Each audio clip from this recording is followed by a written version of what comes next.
In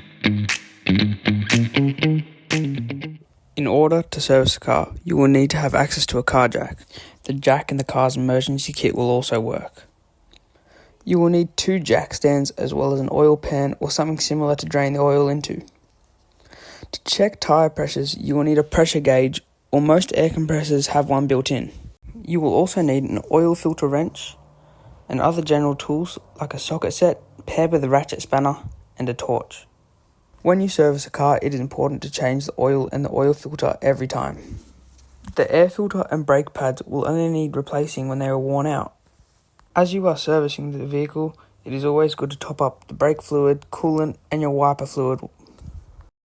Before we get into it, I would highly suggest wearing steel captor boots and clothes that can get dirty. Also make sure your park brake is on. With that out of the way, let's get into it.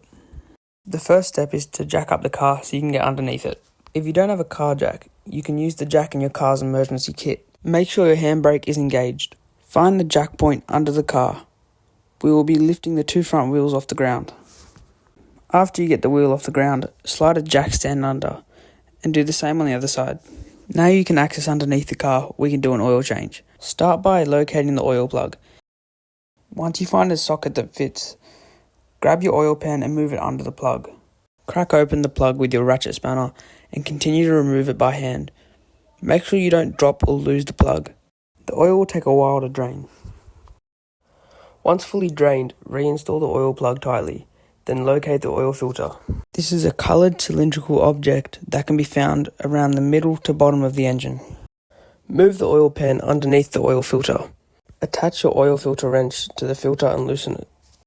From here, unscrew it by hand.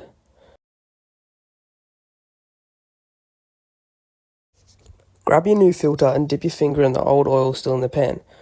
Rub the oil on the O-ring of the new filter. This makes a better seal and prevents the rubber from tearing. Then install the new filter and tighten. Now we can pour new oil back into the engine. You can check how much you've put in using the dipstick.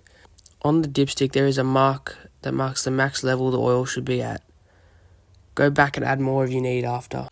Now we've finished our oil change, the next thing to do is check out other fluids. Fill up your wiper fluid, brake fluid and coolant. Next we will need to check the air filter. Undo the clips on your intake manifold to access the air filter. If this is dirty or torn, replace it. Start up the car and check the lights. It is easier to do this with 2 people. Check the blinkers, reverse lights, brake lights and headlights. Make sure they all work.